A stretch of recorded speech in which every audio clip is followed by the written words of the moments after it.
Welcome, ladies and gentlemen. I'll put on my radio voice.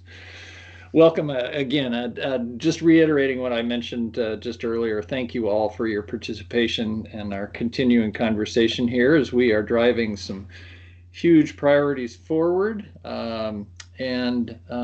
have a lot of things to cover today, so I'm anxious to get working on that as well. So as you've seen the agenda and so forth, hopefully you'll get a sense as we get into that 11:30 and hopefully maybe even a little earlier than that, the charter and work groups.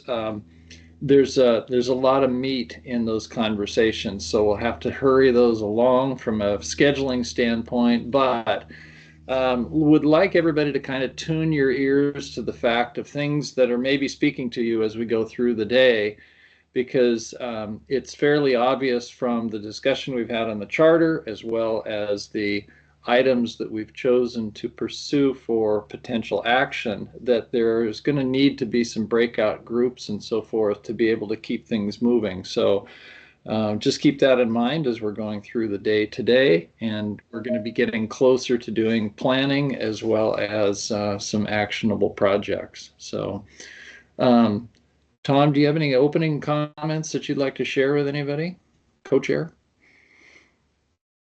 No, I think you pretty much said it. I think there's a lot on the table and we have a lot to discuss. So yeah, no long-winded conversation. So I'm going to get off the horn here. Great. Okay. Aaliyah, do we have any public comment? We do not. All right. So let's move on to the third item. We're just cruising through it. The consent of the agenda and then the previous minutes for today. Again, as Aaliyah just mentioned, part of those minutes were from what we've also taken a look at. I guess to keep things moving along, do I have a motion to approve the minutes as has been submitted and presented?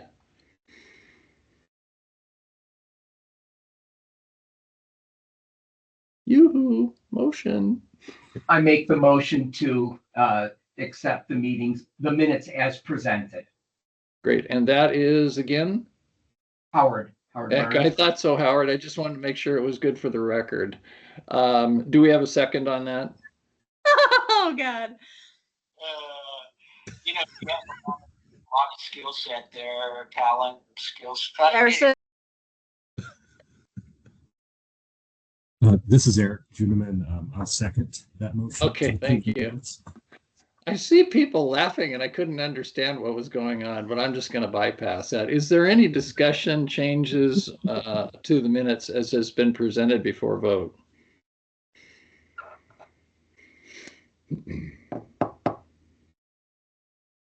Hearing none, is there any opposition to the minutes that's been submitted?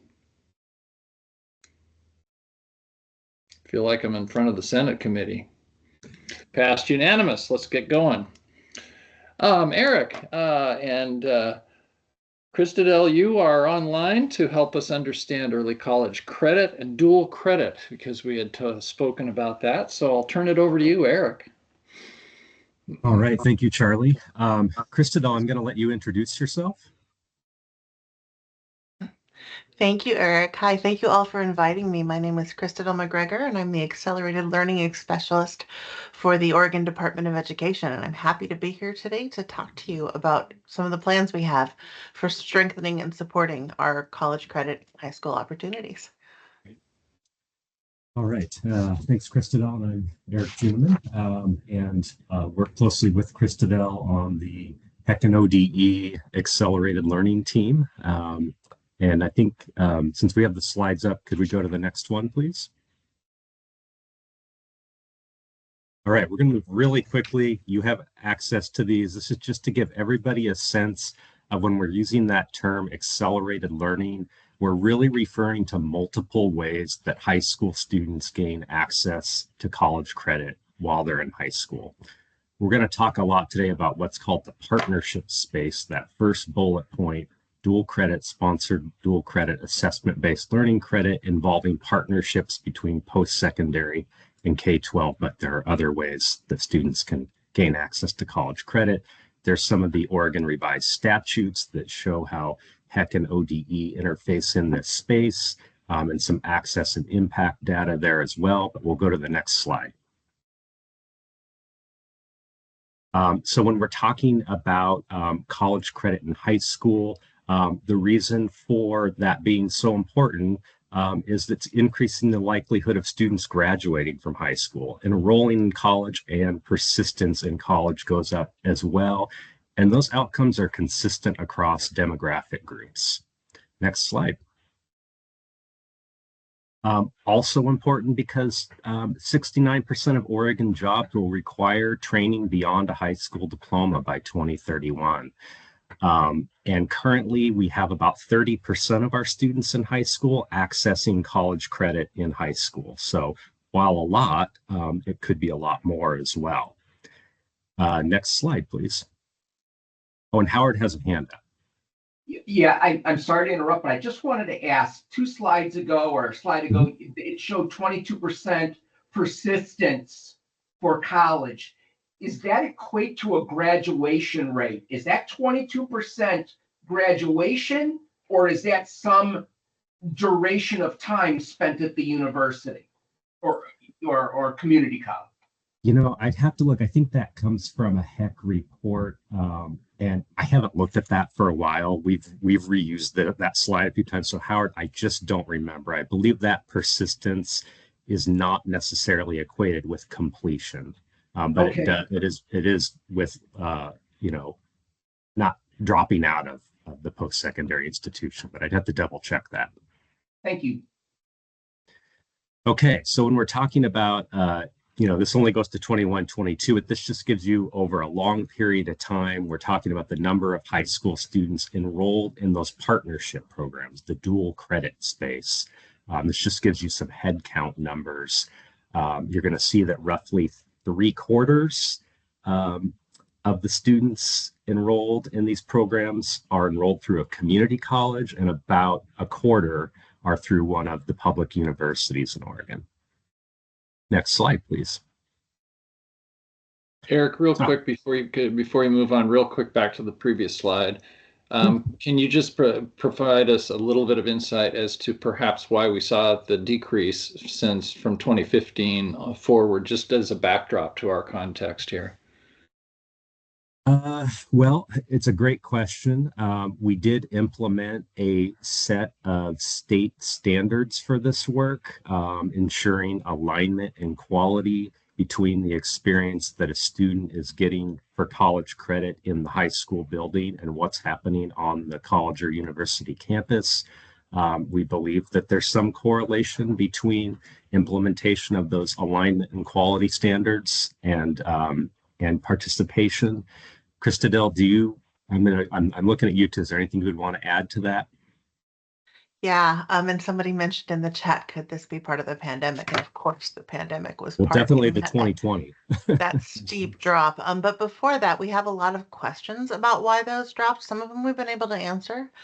Some of it we think was due to standards coming in. We made there was a lot of attention on making sure that these credits go somewhere for students. We don't want them taking credit that doesn't lead to an industry certification, a credential of value, making sure that those credits are going to transfer. And so we suspect that part of that, the implementation of that work does lead to your numbers are going to go down for a while you make sure that these credits are credits with a purpose, and that they're going to transfer especially among our Oregon public institutions. So those were 2 areas of focus that we suspect might have had some impact here. It's very difficult to tease out all of the factors, but we have a pretty good idea of where that's gone. And we also, this does end in 21, 22. That rebound that we see, we have evidence that has continued. And I see hands up still, so go ahead. Oh, okay. I guess I get to talk. One of the things that I have learned anecdotally is that there are some barriers out there. Community colleges, many of the community colleges are requiring teachers that are teaching a class that is aligned in high school to have master's degrees. Right. And yet the the thing that's kind of interesting to me is that many of the adjunct teachers at the community colleges do not have master's degrees. So is there any avenue for correcting that and having a Absolutely. partnership? And because there a lot of the community colleges just refuse to go there, and yet some are partnering. Right. Tom, two quick, oh, sorry, Christadel, two quick No, go things. ahead. The sponsored dual credit model, Christadel's going to talk a little bit more about that in a few minutes, is one avenue. But importantly here, there is an administrative rule that governs qualifications for instructors at community colleges. And community college presidents, at their request, have proposed removing the language that requires a master's degree in a subject area. And that language is up for a rules hearing in July.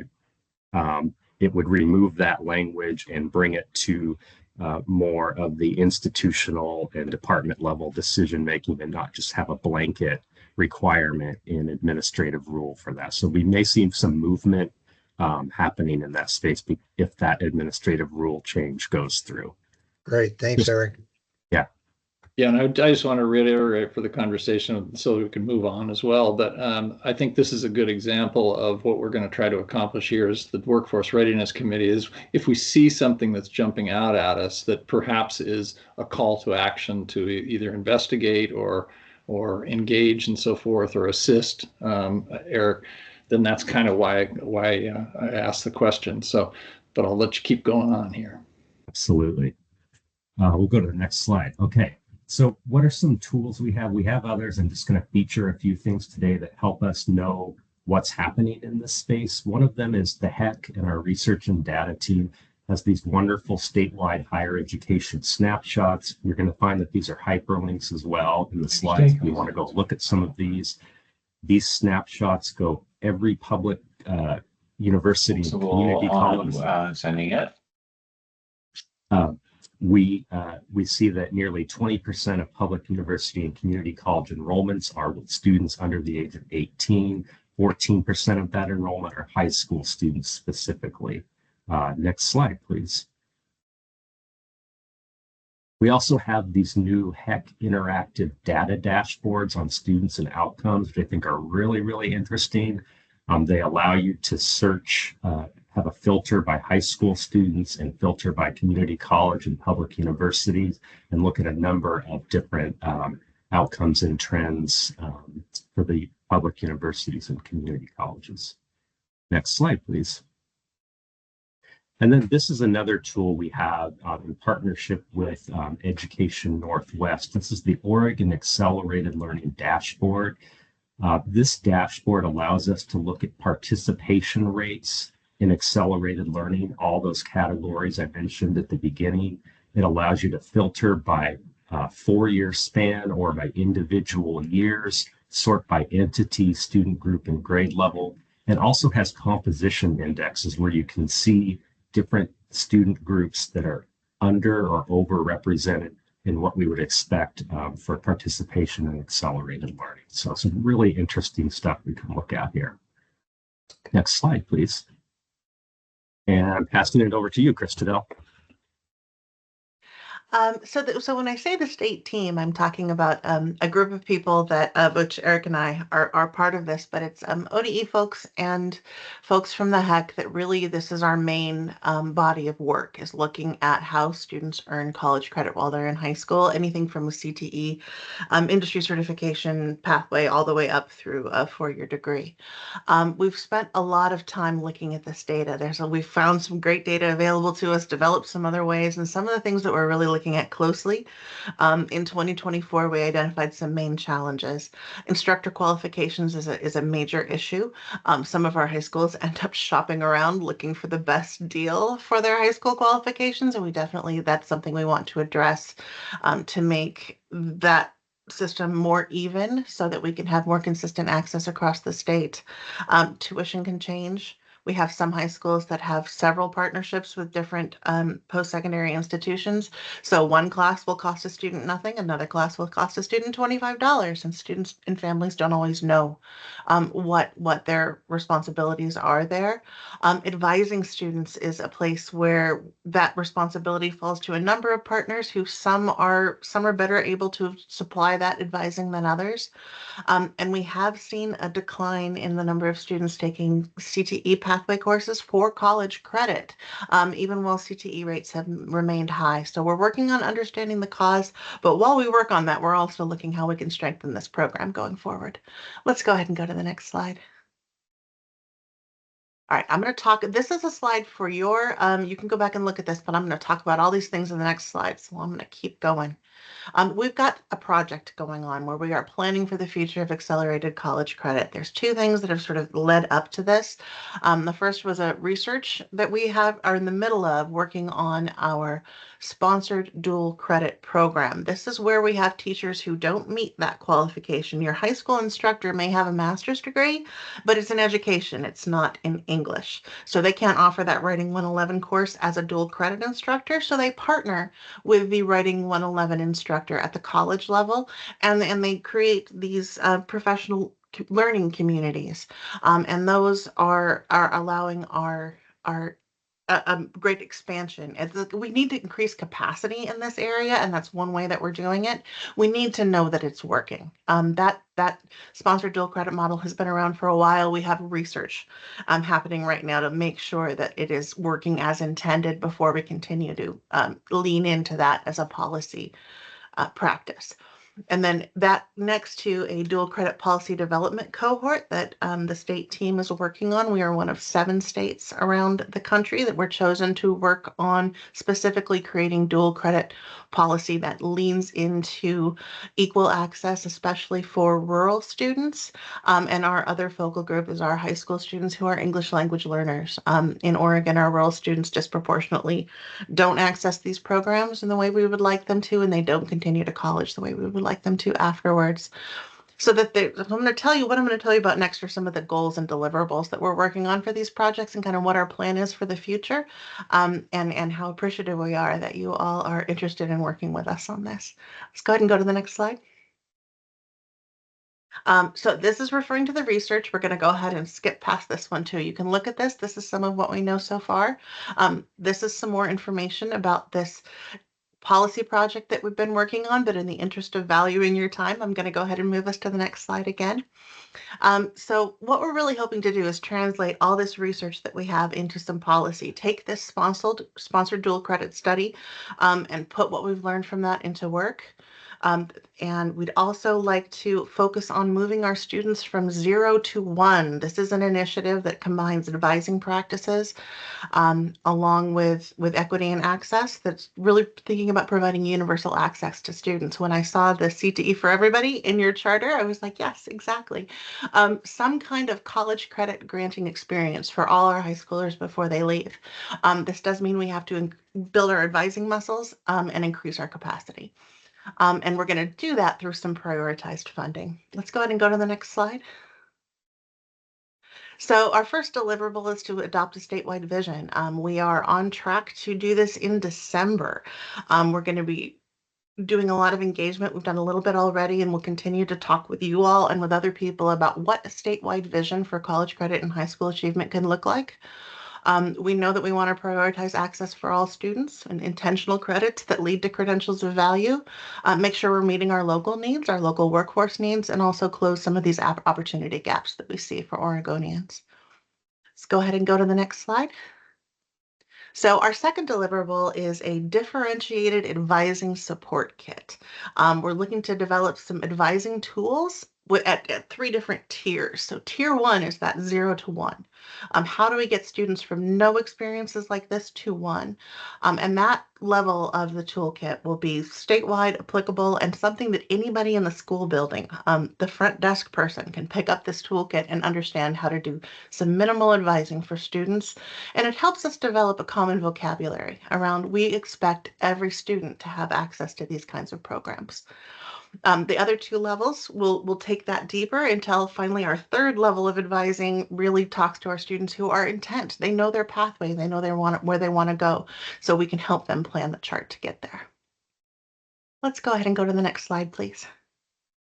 Our third deliverable is related to this advising toolkit, that we're really going to make sure that we have clear communication, that we're developing this shared understanding around the state, that no matter where you go, you know what when we're talking about. And I think the 0 to 1 piece is more for the adults. We're still kind of workshopping things about what kids are going to call this. Maybe for the kids, it's choose your one.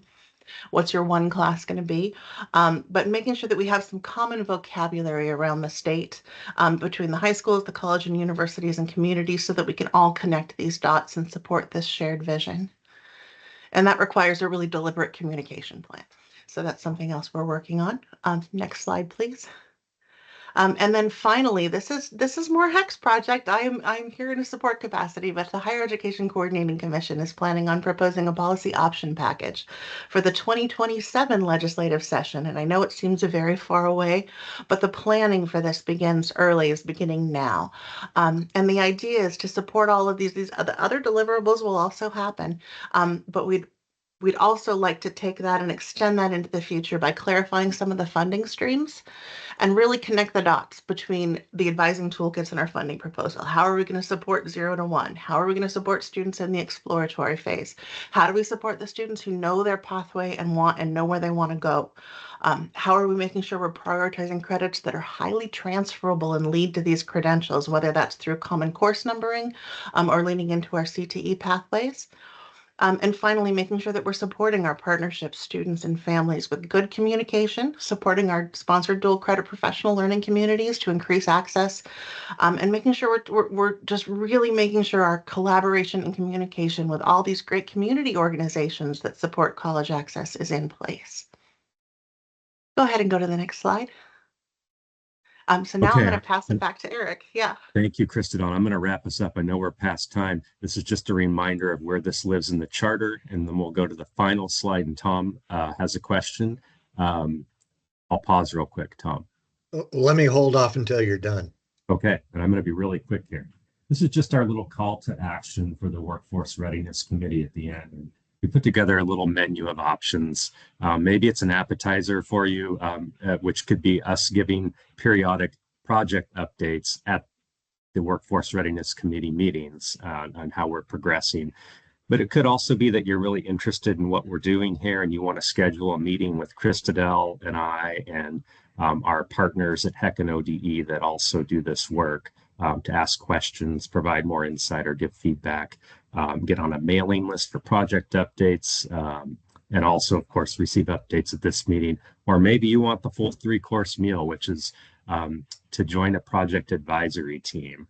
We are intending to pull together folks who are interested for some quarterly virtual meetings this fall, winter, and spring about these projects we're working on. Okay, I'm going to pause. Tom. Yeah, real quickly, Eric. So you have a time frame of December, it looks like, for approval by ODE and HEC. Is that correct? That's just for a statewide vision. That will help kind of guide the next steps. All right. Well, then the final question I have relative to that is implementing all this based on funding from the 2027 biennium that you noted in your presentation, or can this get started earlier than that? Well, there are things we're doing here with these projects that don't involve any proposed policy option package. So there will be deliverables that are not tied to any policy option package. Absolutely. Okay, then my final one is, can I get both of you guys to show up at the ACTE meeting next April and make a presentation on this so that everybody knows how it works? You bet. Yeah, we are in. Okay, thank you. Thank you. Thanks, Tom. Thanks, Eric. And for bringing this to us in regard to the charter and the things we have. My sense is, Eric, in response, my personal response is I think that there's elements of appetizer, entree, and three course that are probably preferable. I think as far as the Workforce Readiness Committee is concerned, is that what you've shown us today is there's a path forward, which is amazing, and that's great, and that's kind of what we're looking for. Now the question is how much of a resource can we be to you? So I think at a minimum, I would appreciate actually if we could embed an update in each of our meetings so that we kind of get a recap, what's been happening and so forth, so that we're aware of the progress that we're moving forward. And then per the comments that I mentioned at the beginning of the meeting, this is one of those potential asks. So if there is need for input, if there is need for perspective, then please access this body, this Workforce Readiness Committee, and all of the different agency and interests that we have, to actually ask for resources to assist. And then we can kind of work from there and coordinate. And if we need to, we can coordinate a specific subcommittee if that's the desire. So, all right. Any further comments? Yes, Mr. Nell. Well, thank you, Mr. Hopewell. Sorry, Co-Chair Hopewell. One of the things I just wanted to underscore, and I think the two folks who just presented, and by the way, thank you. I agree with what Howard said too. Very informative, great presentation. Under the section relative to this in the charter, in terms of measurable outcomes, it does, Charlie, just as a friendly reminder, in measurable outcomes, section B2, it calls out sign support to a HEC-OD strategy and plan, including recommendations to governor, legislature, and agency directors. So I do think there's an opportunity there to kind of do what you said, Charlie, in terms of advocate support. Of course, based on Eric, what you and your sort of team see as the best way for us to do that. I'm happy to help you, Charlie and Tom, as needed as staff. So thanks. Yeah, that'd be great. Thank you. Okay, so we have a couple of moments for Charlie and or Tom to provide some updates on workforce readiness and employability skills. Again, we've had the conversation about the charter. Lindsay was very clear in the fact that the work really is going to be in the project plan as we kind of move forward, which we're going to be getting into here in a moment. But this previous conversation is a good example of that, is that, again, if we have action that's being taken, that's fabulous, and keeping updated with that, and then providing a resource to be able to move that forward, and then determining how we jointly then perhaps move that into whatever bodies that garners the attention of both the governor as well as the legislature for policy and or funding issues. So there's been a lot going on generally on the side of the employability skills and the charter. Todd has been very gracious in assisting in the process of garnering specific key sponsors to the charter, and that's an ongoing piece. Charlie has lagged in his efforts to get the nods of approval. The legislative session ain't helping that process at all, by the way. It's hard to get some people's attention in regard to that. So, but we have some, we've already got a number of very, very key signers as co-sponsors of the charter itself, which I think is important at the end of the day, as anybody looks at what we're trying to accomplish here and driving what kind of workforce and education and so forth together as we're working that through. Hey, Todd, Charlie. Yeah. Could I just give a quick update on that? Specifically, Charlene Williams signed on. She was very excited to become an executive sponsor. So she's already agreed and committed to helping out and sort of waiting further insight in terms of what that looks like as far as how she can be helpful to the work that's outlined in the charter. And then Howard, do you want to say a little bit, or can you say a little bit about the potential sponsorship from Oregon State? Yes, thanks, Todd. Got some great news. Our university president, President Murphy, has agreed to be a sponsor of the initiative. I just got that literally during this call, and she's happy to do it. That's really exciting. Can I Thank you, add a Howard. go Beavs there? Go Bees! That's awesome. That is terrific. Thank you, Howard, and thanks to the university for popping onto that as well. So, and again, we'll try to wrap up those executive sponsorships so that we get the signature, the charter out, and so forth. But again, we've got the work plan that we're going to be doing and going through with that. Still continuing. Sherry's going to be updating here in just a moment and so forth. But I want to thank Maggie and ODE for the continued assistance that they've been providing to keep Sherry engaged in this process, not only for education, but also for industry. Believe me, Sherry has been incredibly busy in the background, creating lots of different things for consideration, so on and so forth. She's continuing to participate in a wide variety. She and I are talking to Cascade Employers Association, for instance, on putting together another association connection to Oregon employability skills. We have other conversations both Tom and I have been accessing as far as industry contacts. So the overall process, but I think that as Sherry will talk about in a moment, there's lots to do in regard to OES, but also we now, because of the charter, have some other things that we want to be focusing attentions on. So Tom, did you want to add anything before we move on? No, I don't want to take any time. Great, I appreciate that. Okay, so let's push through then. Our next one is that kind of getting an update on the Project STEM lift. I didn't see, is Venkat out there? Venkat is not. Venkat has a conflict as chair of the STEM Council. Their meeting is going on as we speak.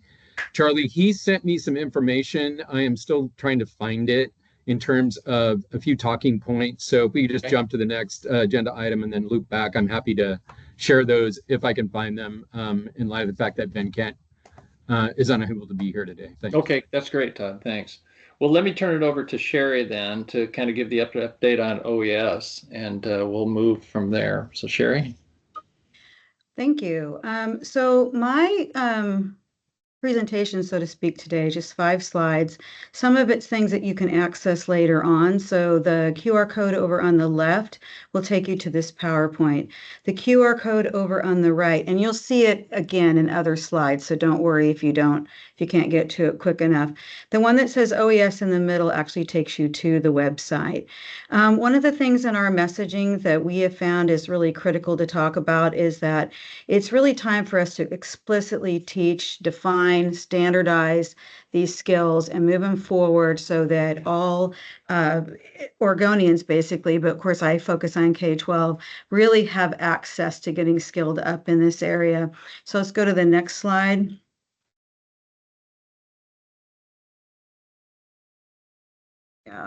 So what I did for this presentation is to put together some high-level thoughts of things that we're doing. When we talked last time about, hey, if we were to join the committee, we wanted to help move one of these projects forward, maybe be a part of a subcommittee, what would that work look like? So some of the things that we're doing right now is just clarifying that, I'd say kind of re-clarifying. We have all of our curriculum, but now we're re-clarifying, how do we want to move this project?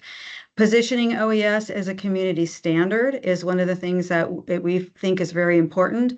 Funding and sustainability, formalizing our partnerships and engagement, so getting that stuff down on paper, figuring out how we're going to move it forward, embedding it in agency processes, and I'll show you in a minute where we're starting to do that.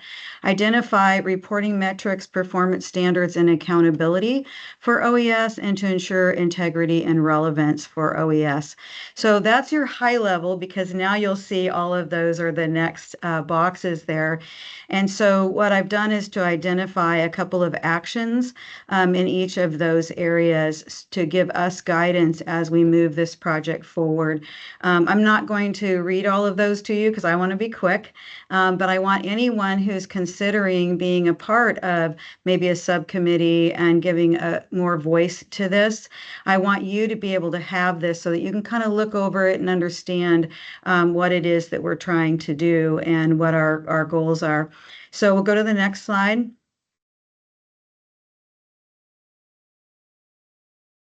Okay, and this one goes into the next ones that we were talking about.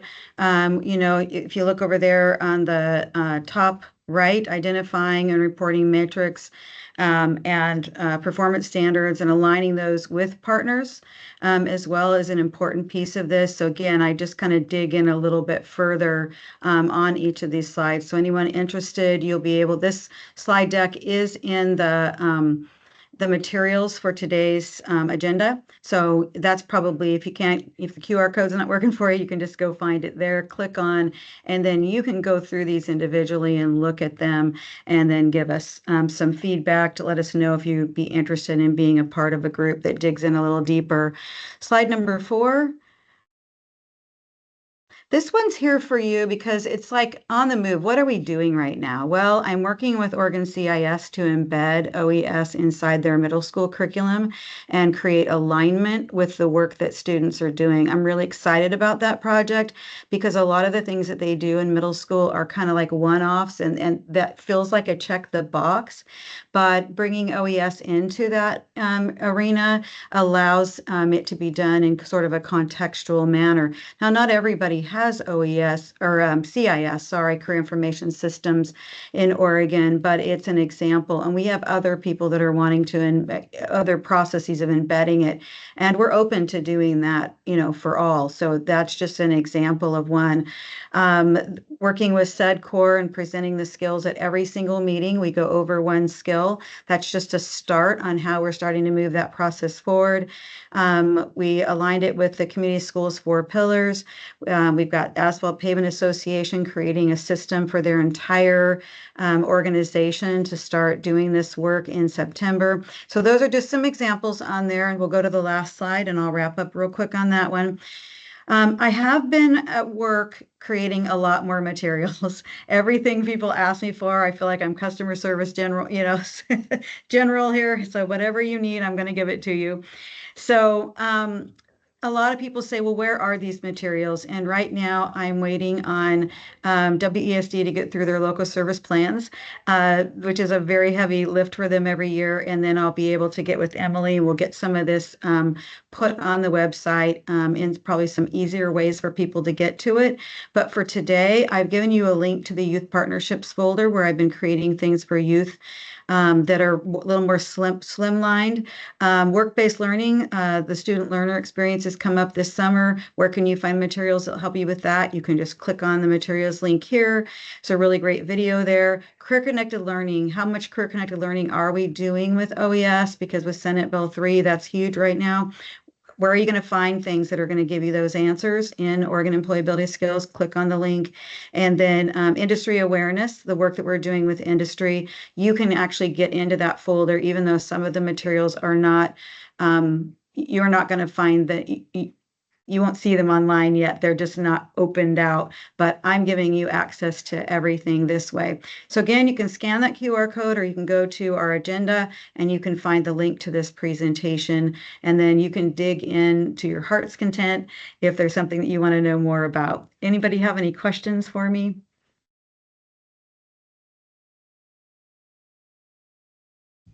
Well, Tom's first and then Amy. Okay. Yeah.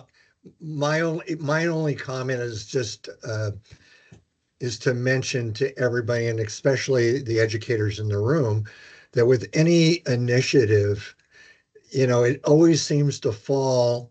The teacher seems to ends up being the person with the responsibility to make all this stuff happen, and I don't see structures in schools that help support teachers to be able to do that. So I'd like the educators to think about a potential profile on how a school actually uses this stuff, and so that it doesn't lose momentum and that it continues long range, as opposed to we have a quick hit and then after that, it loses momentum and then it dies a slow death, like so many of the other initiatives that we see in education. So I don't have any answers. I'm asking you guys to come up with some ideas. Yeah, we'd be happy to hear from anybody with ideas. Communication seems to always be kind of an issue that we're working on and getting things out there. I think that we all share that pain point. Amy.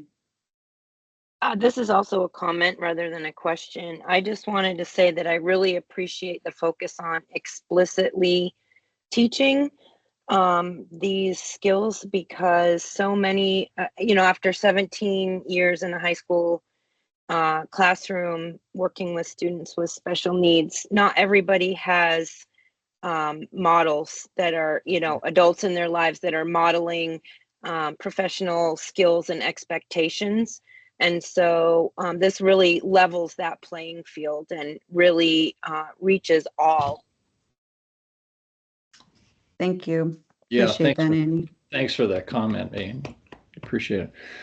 Other questions, because first of all, congratulations to Sherry. I don't think I have ever seen you condense and consolidate and deliver in as fast a way as you just did. I mean, it was amazing. Let's all give her a hand, because she did a great job with that. Believe me, there has been a just ton of material that Sherry's been balancing, and to a large part, again, she is that foundational piece for all of this. So thanks, Sherry, for all the work you've done.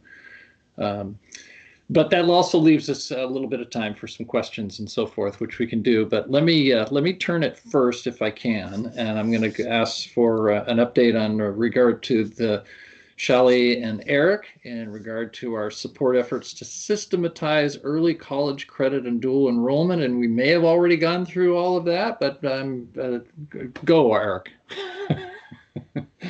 We're gonna take Eric off the hook for that, because he's already gone through all that with Christadel, but I want to pivot a little bit to a deliverable I promised all of you last time, which was to take the charter and map it to the strategies in the CTE state plan.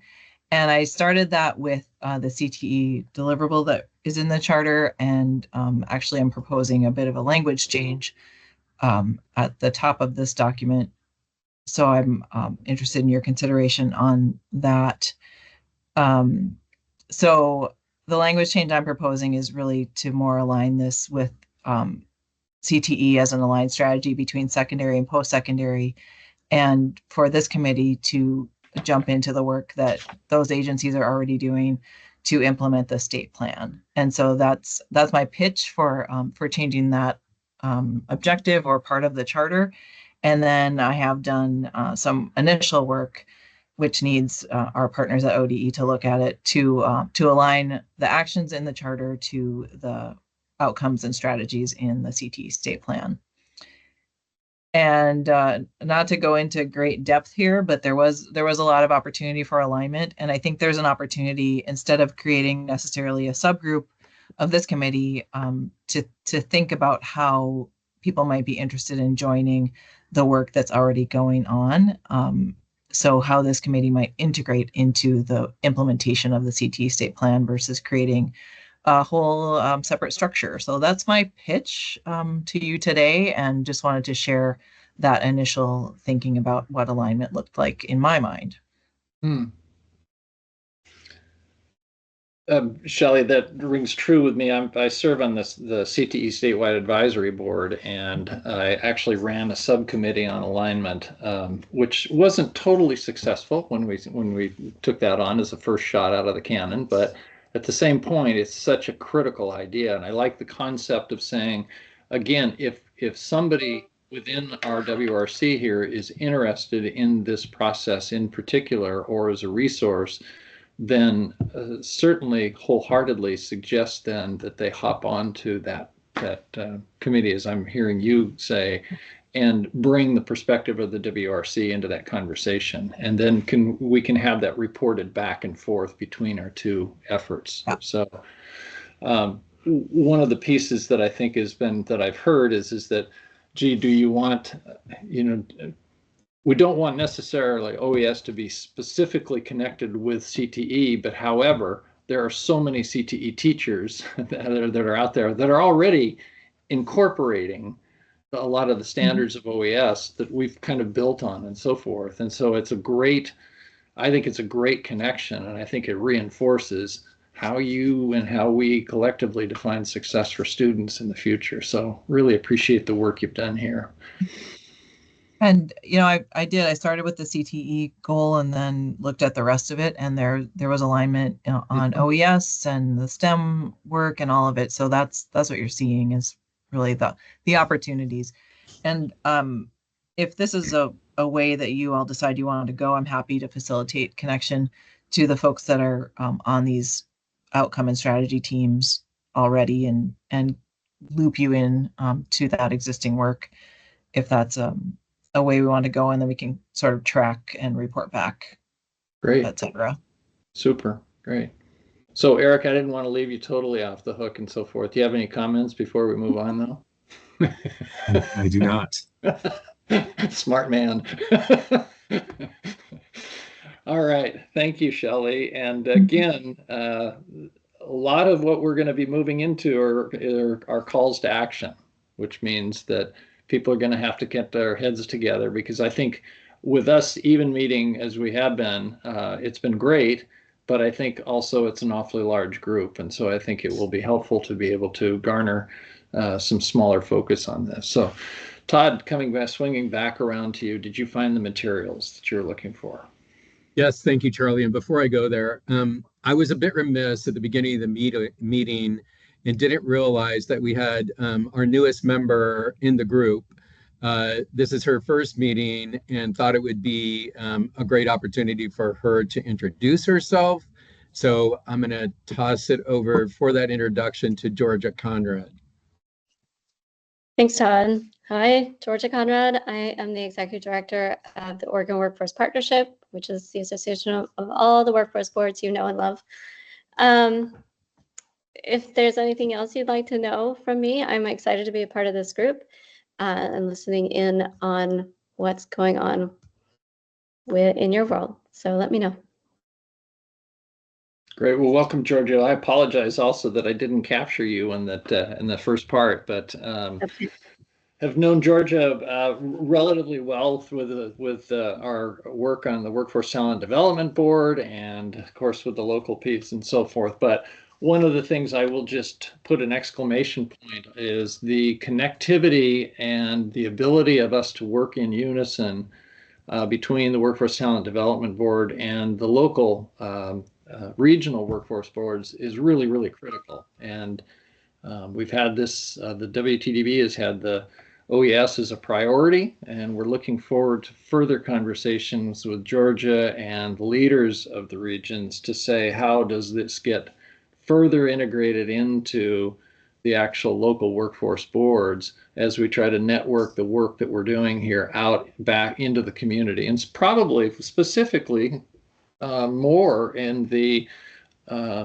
early to late adult public versus the K through 12. So there's kind of two efforts that are going on there. So I've appreciated also, Georgia, you calling out the OES within the newsletters that you've been doing. If anybody would like to get those newsletters, make sure we let Georgia know, because she is updating on a frequent basis, and it's good to see that kind of continuous dialogue going out. So thank you.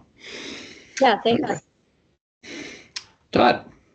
Thanks, Charlie. Thank you, Georgia. Welcome. So I found those talking points that Venkat would like me to share on his behalf. The first one of three, he's working diligently on forming a work group, and he's thinking about representation from spaces and connectivity that he already sort of is in the midst of and can provide, from representatives on the STEM Council, STEM hubs, the Semiconductor Council with OBC Kyle Ritchie Knoll, the Future Ready Oregon Technology Consortium, of course, folks online today in terms of Department of Ed, and then some K-12 partners. So he's in the midst of that strategizing and planning. Secondly, speaking to Tom, your comment and others around teachers and the burden of work and their capacity, Venkat has advocated for several months, if not going on years now, the utilization of AI and technology to help teachers in the classroom, and at the same time expose students to artificial intelligence and CS, computer science, as well as potentially things like OES. He is in the process of identifying at least 4 school districts to pilot Khan Academy's Conmigo. And so I would say, if you all have any recommendations in terms of which school districts make sense, he's already talked with Travis Ryman, who's on the WTDB, about Hillsborough. Hillsborough had already chosen a different platform. So yeah, please don't recommend Hillsborough because it's kind of a moot point at this point. But if you have any other suggestions, please email them to me. And I'll gather them up and send them on to Venkat. Last but not least, he's in the midst of trying to establish a more rigorous baseline to track STEM proficiency metrics, and particularly among the 4 identified school districts once he gets to that point. So that's the quick weigh in, Charlie, from Venkat. We were in a meeting with him yesterday about the state WTDB strat plan and scorecard. And although Venkat, I will say, is semi-retired, that semi part is in large part, Charlie, similar to yours, where he finds himself deeply involved in workforce training and education. Keeping me busy. Yeah. But incredible progress that we continue to make. So it's good to see. Amy, you've got a question. Yeah, just a quick question for Todd. What kind of diversity are you looking for in the 4 school districts that are chosen? For example, are you looking for urban and rural? Are you looking for, what kinds of segments of the population are you looking for? Yeah, I would say as much diversity as possible. It's always good to have the mix of rural frontier as well as metro and metro. I think Venkat probably is slanted a bit to metro because that's where he's at. So if you have any recommendations, again, on that piece in terms of who could potentially be in the work group, please send them to me and or Venkat. And I'm sure he's happy to entertain them. We really strive to have diversity in terms of diversity of thought, diversity of folks on our WTDB subcommittees, work groups, anything we really participate in. So any ideas, welcome, happy, to get them to Venkat for recommendations. So thanks. As a Southern Oregon boy, born and raised down there should also be a diversity of region, I believe. So I'll just throw that into the equation as well. So great, thank you. Any questions for Todd other than Amy? Thank you, Amy, for the question. All right. Okay, we're at 11:56. I think I've talked more than I perhaps even should have. Tom, do you have any closing comments that you'd like to add? I don't. The only thing I'd like to ask for is Charlie, Todd, and Aaliyah, maybe hang on after this is over. Just I have something I want to chat with you guys about. Okay. All right, great. Anybody have any questions of our presenters, or do you have anything that you think you were just super excited about that's relevant to what we're doing here and you just wanted to share it in a minute or less? Charlie, I just have a quick observation. I know that we've had a lot of participation, collaboration, and engagement on this committee. But I just want to say I sense a sort of a tick up in the level of energy and interest in the committee since we approved the charter that Lindsay Woolsey helped us so much pull together in alignment with the strategic plan.